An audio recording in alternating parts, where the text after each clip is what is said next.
What's up les kikis? Bien ou bien? Ah, il est temps de faire l'épisode 2 de ce road trip d'un voyage de fou en Suède. Et puis, regarde-moi ça, hein, quel meilleur spot que là où je me trouve pour pouvoir faire l'entrée de cette deuxième vidéo. Regarde-moi ça. Guette-moi ça, mon copain. Comment qu'on est-il pas bien là, ici? Hein? Ah là là là. Bon. C'est pas la Suède, mais c'est pas mal quand même. Tout ça pour te dire que finalement, magie du montage, il se peut, d'ailleurs c'est pas il se peut, c'est qu'il va y avoir un troisième épisode puisque je n'ai pas pu tout contenir en 2 épisodes seulement. Il y a tellement de trucs à dire, j'ai filmé tellement de trucs et ça m'embête de devoir couper un tas de choses vraiment importants et de couper un tas d'images vraiment cool à voir. Donc voici le deuxième épisode. Dans le deuxième et dans le troisième épisode, si tu vois, surtout j'ai fait des images de nuit, si tu vois quand c'est sombre un espèce de voile avec des espèces de grains blancs, etc., ce n'est pas l'image qui fait ça à cause qu'il fasse trop sombre.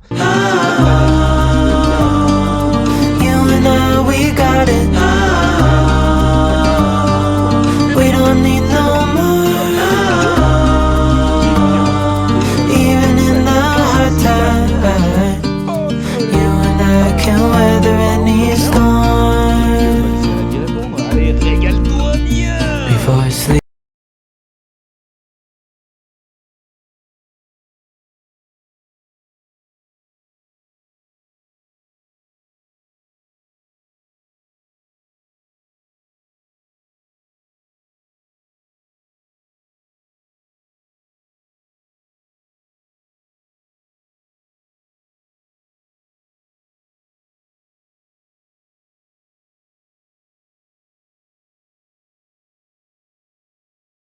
Départementale, de la une fois une voie, voilà, c'est de la belle route, hein, attention. Il faut savoir que sur le pays, vraiment les routes sont praticables, sont sympas, c'est de la bonne route, c'est pas vraiment de la toute petite départementale comme en France avec les routes défoncées et tu peux à peine croiser, non, ça c'est bon. Et puis par contre quand on est redescendu via la côte est de la Suède, et là c'est vraiment un axe principal, un axe très utilisé, donc là tu es vraiment sur de la belle route, autoroute même. D'ailleurs il faut savoir qu'il n'y a pas de péage là-bas, donc quand tu loues une voiture, en fait c'est déjà compris, le péage est déjà compris dedans, parce que si tu veux tu as chez eux, c'est un petit peu comme en Suisse, tu payes une vignette où c'est compris dans l'assurance, et ça pour toute l'année, donc c'est avec la voiture et c'est compris pour toute l'année, donc tu peux pratiquer toutes les routes sans te poser de questions, sans avoir à payer de péage, etc. Et du coup, justement, nous on est revenu donc par ces grands axes sur la côte est, c'est de l'autoroute, donc c'est 100, 110, il y a une toute petite portion à 120.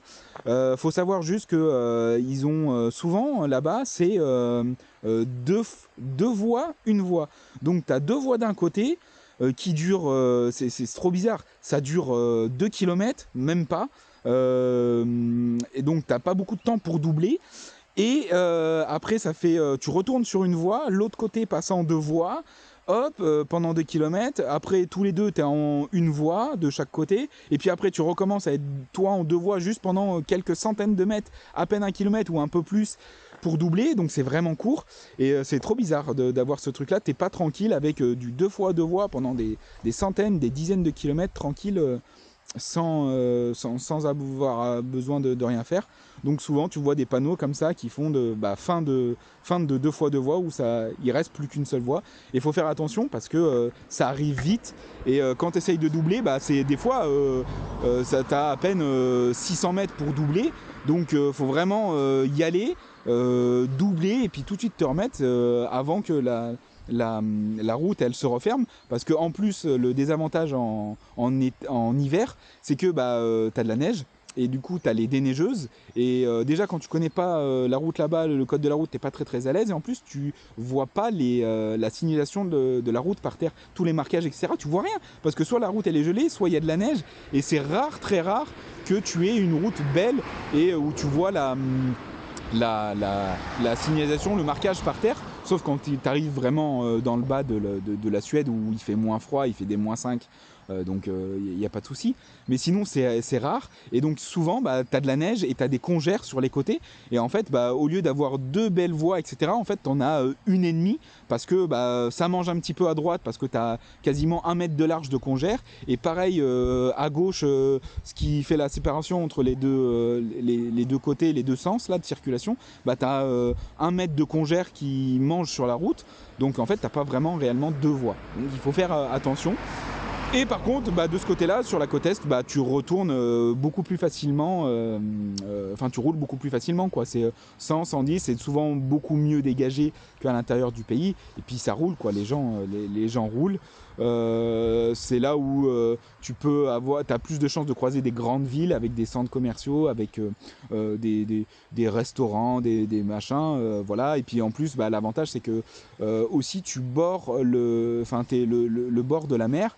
Donc du coup tu peux avoir des vues plutôt sympathiques sur une belle étendue d'eau, alors que tu es sur l'autoroute, etc. C'est tout enneigé, il y a une partie de l'eau qui est gelée, enfin voilà, c'est vraiment sympa. Mais voilà, sache que c'est 2 mondes différents, donc je te conseille, si tu veux faire un road trip, de faire un côté, donc dans le sens que tu veux, mais essayer le côté littoral, essayer le côté plein milieu du pays, parce que c'est vraiment 2 ambiances différentes, 2 façons de conduire différentes, et puis c'est vraiment sympathique de voir la différence, quoi.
Comme je t'avais dit. Et ouais. Et là, du coup, soit tu veux une petite voiture normale parce que tu sais que tu vas rester aux alentours de Stockholm et en bas, et là il n'y a pas de souci, parce que même dans la période où on est allé, les routes sont assez bonnes. Soit quand tu commences à monter en haut, où la route elle est glacée, elle est gelée, elle est limite pas déneigée parce que ça neige trop fort, et ben là il te faut des pneus cloutés, hein, voilà. Alors attention, les pneus cloutés, tout le monde s'imagine que c'est des gros pics, etc., comme ça. Non, pas du tout. C'est juste, il y a quelques, on va dire entre guillemets, clous. Et attention, hein, c'est juste des petits picots plats, donc c'est même pas une pointe, hein, c'est plat en ferraille qui ressort de 2 mm, 3 mm du pneu. C'est vraiment pas un truc de ouf qui défonce qui défonce la route, mais au moins ça te permet de bien tenir. Et donc là, il était indispensable pour nous de prendre une voiture avec des pneus clous, parce qu'on monte jusqu'à Luleå, et je peux te garantir qu'en montant, là on a décidé de monter par les routes du centre du pays, et c'est là où c'est le plus comment dire, dépaysant, et puis c'est la campagne, enfin voilà, c'est vraiment l'aventure, et si tu restes coincé là-bas, t'es mal. Donc fallait absolument prendre des pneus cloutés, parce que la route elle n'est pas dégagée, elle est glacée sur plusieurs centimètres, etc. Ça peut être dangereux. Donc voilà, et pareil, là tu regardes avec toutes les... donc là, on n'avait pas beaucoup de choix, c'est-à-dire que tu arrives à l'aéroport, je ne me voyais pas prendre un bus pour aller à Stockholm et faire le tour des agences de Stockholm, aller après pour aller rechercher une voiture, et puis machin, c'était trop compliqué. Donc le plus simple, c'est de prendre directement une voiture sur le site de là où tu atterris. Donc là, en l'occurrence, moi c'était Stockholm. Donc à Stockholm, à l'aéroport, il y avait de Arlanda, il y avait tout un pôle avec plusieurs enseignes de location de voitures, et puis là tu fais tes petits comparatifs, tu regardes ce que tu veux, etc. Et nous on a trouvé, donc on a dû augmenter, quand on est arrivé là-bas, on a dû augmenter notre budget, parce qu'on avait réservé une voiture, mais elle avait pas les pneus, j'avais fait une demande après pour dire je voudrais les pneus clous, etc. Ils m'ont dit on va faire le nécessaire, etc. Mais il se peut que vous soyez obligé de changer de catégorie de voiture. Et donc c'est ce qui est arrivé quand on est arrivé là-bas. En fait, il n'y avait plus la même catégorie de voiture qu'on voulait, donc on a dû prendre un break, donc une voiture un peu plus grosse, qui elle avait les pneus clous. Et ça nous a coûté donc pour les 10 jours, parce que le jour où on est arrivé jusqu'au jour où on est reparti, on avait la voiture. Donc ça nous a coûté 7000 couronnes, et ce qui fait un peu moins de 700 euros, 680, un truc comme ça. Donc vraiment pour moi je trouve correct, parce qu'en plus c'était une Ford, et donc elle est à l'éthanol, et là-bas ils ont de l'éthanol, ils ont essence, diesel et éthanol, et donc du coup on a roulé à l'éthanol, et ça nous a permis de faire de grosses économies, vu qu'on a fait 3000 km en 10 jours, c'est quand même pas mal pour visiter le pays. Voilà, et on a trouvé, donc moi c'était chez Hertz, là-bas, qu'on a trouvé le meilleur rapport qualité-prix. Et puis après, une fois qu'on avait payé, go. Et il faut savoir qu'avec ces 7000 couronnes, il y avait tout. C'est-à-dire que j'avais l'allocation de la voiture, et j'avais pris toutes les assurances possibles. Parce que si tu te plantes dans la neige, que tu glisses, il y a souvent des élans ou des rennes qui traversent la nuit. Et vu que la nuit, elle est quasiment tout le temps présente à cette période, ça peut traverser comme un sanglier ici en France, etc. Et donc tu peux te le manger. Enfin bref, du coup, tout. Comme ça, tu es assuré, tu payes rien. Et 7000 couronnes. Donc je trouvais ça plutôt attractif, surtout qu'on divise par deux avec la chérie.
Et puis pour continuer sur le sujet de la voiture et de l'essence, il faut savoir que quand tu vas, donc comme nous, par les routes à l'intérieur du pays, vraiment où tu passes au milieu, à l'intérieur, sur les petites départementales et que tu traverses les petites villes, etc., il faut savoir que tu peux ne croiser personne sur la route pendant des dizaines de kilomètres. Ça nous est arrivé pendant 3 quarts d'heure de ne croiser personne, alors que tu roules au milieu de la forêt, etc., pendant des kilomètres sur 40, entre 40 et 60 km. Une fois, ça m'avait choqué, vraiment longtemps, on avait croisé personne et il n'y avait pas non plus de station essence. Donc tu peux te retrouver dans la merde. C'est pas comme en France où tous les 50 km, 40 km, tu peux trouver une station essence, etc.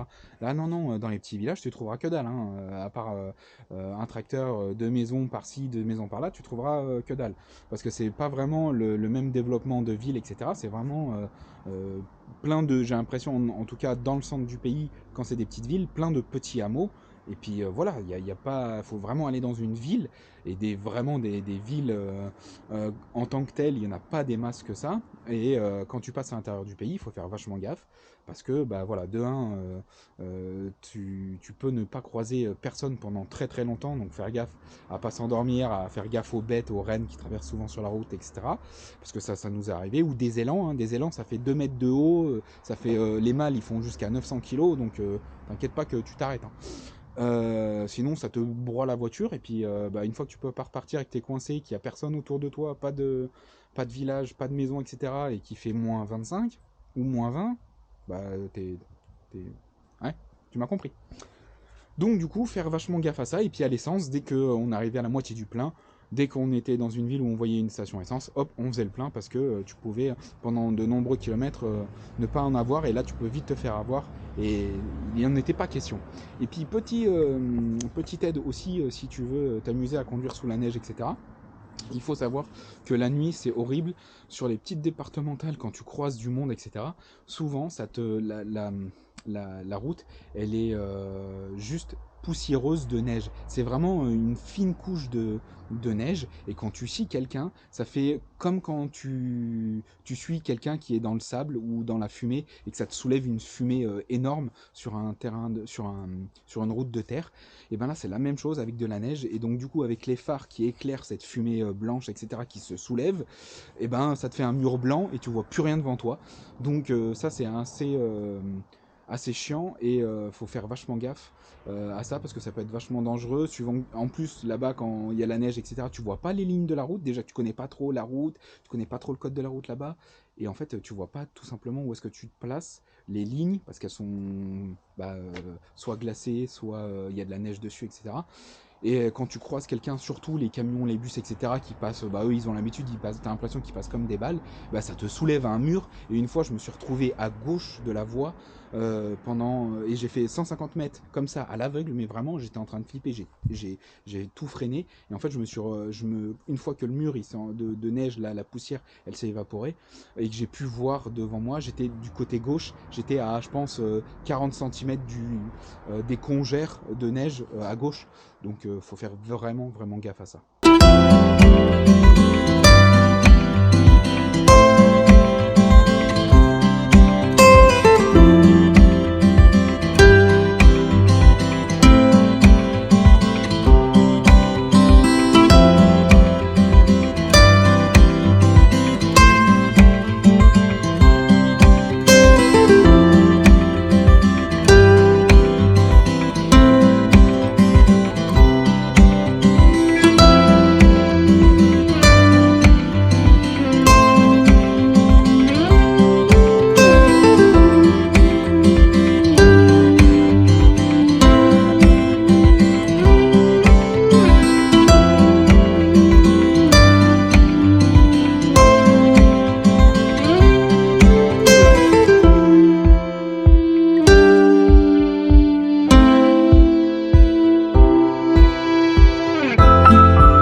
Ah ouais, des saunas privés ou des saunas publics. D'ailleurs, on en a croisé plusieurs dans les Airbnb qu'on a eu, des Airbnb entre 80 et 90 euros, où il y avait des saunas. Mais à chaque fois, ils étaient payants parce que les saunas, ils étaient à l'intérieur de la maison et l'installation électrique que ça demande, la consommation, t'imagines même pas. Il y avait un gros boîtier pour gérer la température. Gérer le temps, etc. C'était un énorme boîtier avec surtout plein de warnings concernant la puissance électrique, etc.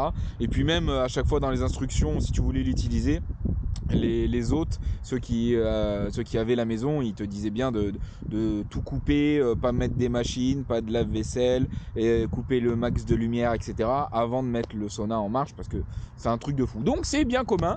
On en a croisé plusieurs, des petits saunas de 3, 4 personnes. Mais il n'y a pas que les saunas privés, il y a aussi les saunas publics. Et d'ailleurs, on a eu l'occasion d'en tester un. Enfin, quand je dis tester un, c'est à peu près. En gros, on a dormi une nuit en camping, et dans ce camping il y avait au milieu du camping, on avait accès gratuitement au sauna public, sauf qu'il faut savoir que là-bas le sauna, quand il est public, il est divisé en deux, côté femme, côté homme. Pourquoi? Parce que là-bas le sauna c'est tout nu, cul nu, comme au Cap d'Agde. Au Cap d'Agde, c'est pas du tout pour le sauna qui sont cul nus. Enfin bref, tout ça pour vous dire que en fait on a voulu tester, et puis le problème c'est qu'on n'a pas pu, et on n'a pas voulu en fait, surtout parce que là-bas t'es nu, cul nu, tout nu, et avec des gens que tu connaissais pas. Il y avait déjà des gens qui étaient dans le sauna quand on a voulu y aller, et il y avait bien un côté homme et un côté femme.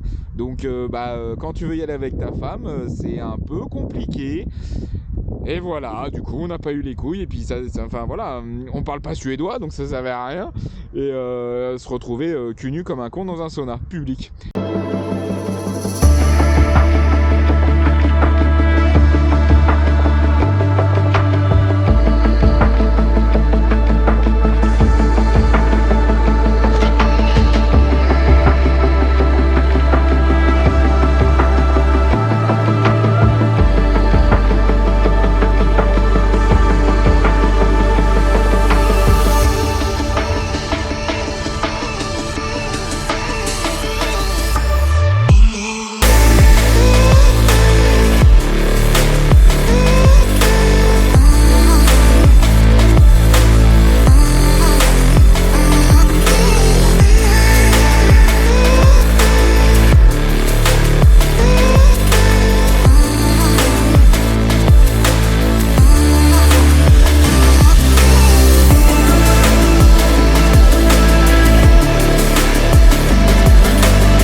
Il faut aussi que je te parle de leur fast-food. Alors, ils ont un fast-food qui s'appelle Max.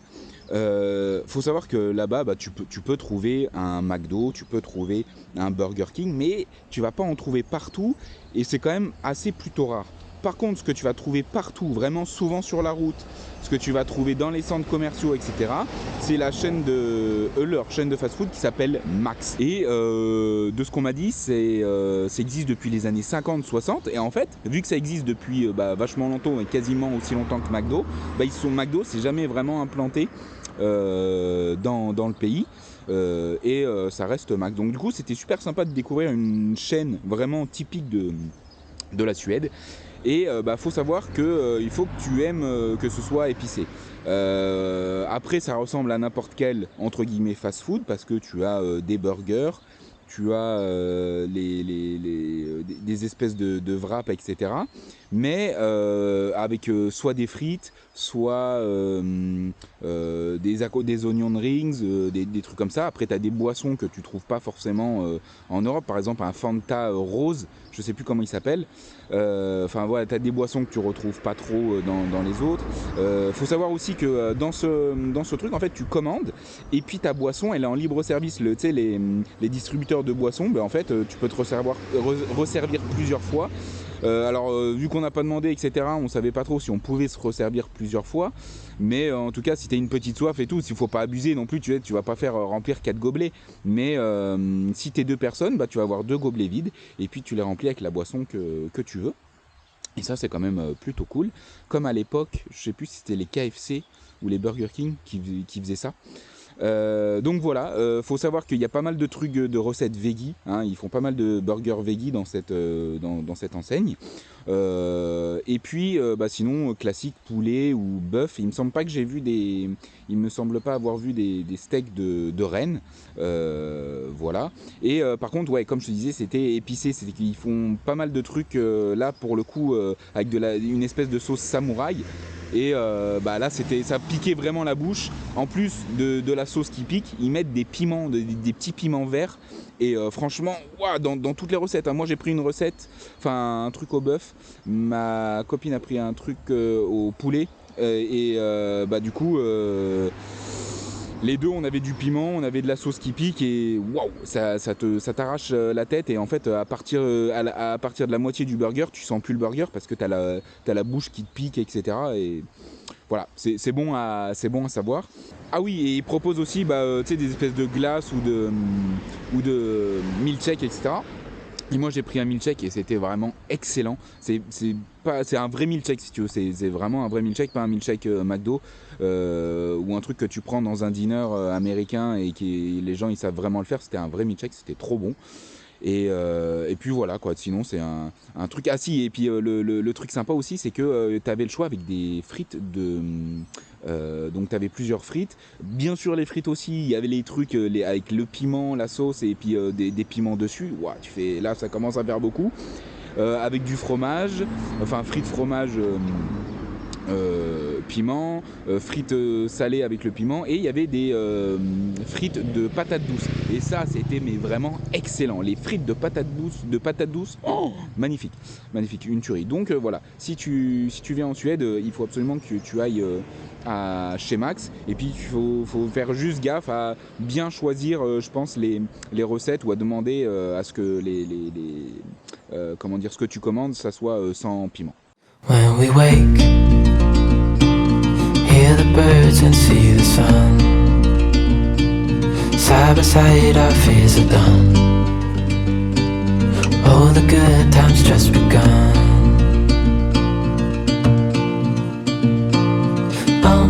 We know what we have, let's hold on tight. Found what we're looking for in life. Call us crazy, but things are finally right. With you and I, the future is bright. Oh, you and I, we got it. Oh, we don't need no more. Oh, even in the hard times, you and I can weather any storm. Before I sleep, hear the crickets, see the moon. Side by side and through. No limit to what we can do. Oh, we know what we have, let's hold on tight. Found what we're looking for in life. Call us crazy, but things are finally right. With you and I, the future is bright. Oh, you and I, we got it. Oh,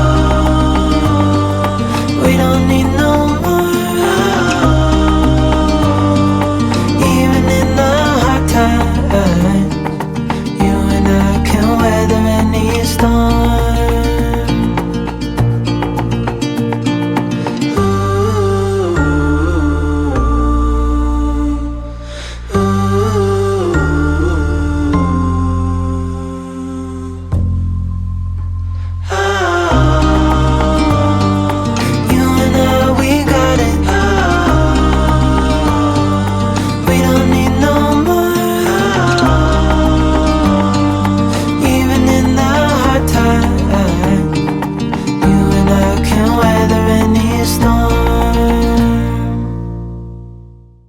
Bon, il y a un truc sympa à savoir sur la Suède aussi, c'est que, comme tu le sais, il y a pas mal de lacs gelés, il y a pas mal de glace, pas mal de neige sur tout le pays, surtout en hiver, hein. Et il y a un petit truc sympa, c'est que il y a des ce qu'ils utilisent comme tu sais, caddie, etc. Chez nous, on a les trucs que tu vois chez les grands-mères, la roulette, etc., les espèces de petits caddies où on met leurs courses. Et ben ils ont la même chose en Suède, sauf que là tout le monde l'utilise parce que c'est sur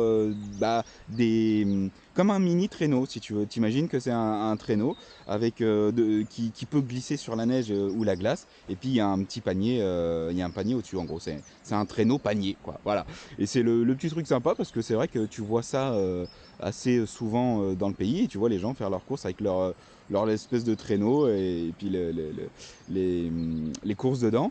Et puis il y a aussi ça, il y a pas mal de lacs gelés, et sur les lacs gelés, voilà, ce qui serait impossible en France, et ben enfin pas sur tous les lacs gelés, mais sur les gros lacs gelés, etc., tu as des espèces de, toujours la même chose, espèce de mini traîneau, avec, au lieu d'avoir une espèce de casier pour mettre toutes tes courses, là c'est une chaise, et tu peux, à deux, il y en a un qui pousse le traîneau, l'autre qui est assis, et puis tu profites. Et ça, c'est en libre service, ils sont posés sur les grandes entrées du lac, etc. Il y a tout un parcours qui est fait sur le lac gelé, etc. Et tu peux profiter comme ça de chiller et de t'amuser avec un mini traîneau.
midi, si on voulait se faire plaisir, soit on mangeait pas, soit on mangeait au resto ou puis le soir si on avait la flemme. Mais sinon, on essayait de aussi manger à l'Airbnb, de se faire à manger. Et pour ça, faut aller dans un supermarché. Et le supermarché, là-bas, pour faire ses courses en Suède, c'est ICA. Hein. Donc voilà, on est allé là-bas. C'est souvent des magasins ouverts tard, hein, parce que ça fait du 7h, 21h, 22h ou 6h, 21h, 22h. Donc franchement, c'est souvent... c'est ouvert sur une large plage, mais par contre, il faut faire vachement gaffe parce que le petit souci qu'on a eu, c'était que, il y a les jours fériés, hein, et faut savoir que là-bas, le 24 et le 25. Alors le problème, je vais reprendre à la base. Le problème, c'est qu'en France, quand tu fais les fêtes, que ce soit Noël ou Nouvel An, c'est vrai que tu penses pas à dire vas-y, je le fais pas avec ma famille, ou je vais je vais me balader, enfin je pars en petit week-end, etc. Et puis on va trouver un resto, on va se balader, on va trouver des activités à faire, etc. Donc je sais pas si en France c'est vraiment si tout est fermé, etc. Parce que en fait je me rappelle pas de l'avoir déjà fait, parce que t'es avec la famille, tout ça. Mais là-bas, pour Noël, pour le 24, le 25, pour le 31 décembre et le 1er janvier, tout est fermé. Mais vraiment, quasiment tout est fermé. Le pays, tu as l'impression qu'il est quasiment à l'arrêt. Et donc, du coup, il faut prévoir. Et pour prévoir, on prenait de la bouffe chez ICA. Donc, ça craignait pas trop dans la bagnole, hein, parce qu'avec les températures négatives qui vont de -6, -5 à -27 qu'on a connu, -27, -28, ça craignait pas grand chose, hein, au niveau de la température. Et puis voilà, le ICA, tu trouves absolument tout, c'est comme un Carrefour ou un Leclerc. Faut savoir que là-bas il y a pas mal de viande de bœuf et surtout du renne, hein. Il y a pas mal de viande de renne. D'ailleurs on a pris de la viande pour se faire des bons gros steaks hachés maison, de viande de renne avec des patates, enfin un espèce de gratin de patates suédois. Et du coup, là je te dis, c'est l'exemple d'un repas typique. Et franchement, tu trouves de tout. Ils ont aussi des fromages en tubes, hein. Tu vois les tubes de mayonnaise, et imagine qu'ils ont ça, mais dedans c'est du fromage. Alors c'est pas exceptionnel, c'est pas fou, mais c'est rigolo de découvrir les différents saveurs qu'ils ont de fromage. Ils ont aussi ce qu'ils appellent le caviar de Suède. Donc c'est des œufs de je sais plus quoi, morue je crois, un truc comme ça. Et voilà, ça remplace le caviar, c'est du caviar suédois, tu mets ça sur du pain, tout ça, pareil, tu manges pareil. Et pareil, ça c'est en tube, comme un gros tube de mayonnaise. Et puis, qu'est-ce qu'il y a d'autres choses comme marquant? Oui, les espèces de cracottes qu'ils ont, moi je les connais, les Waza, de la marque Waza, parce que ma grand-mère elle en prenait souvent.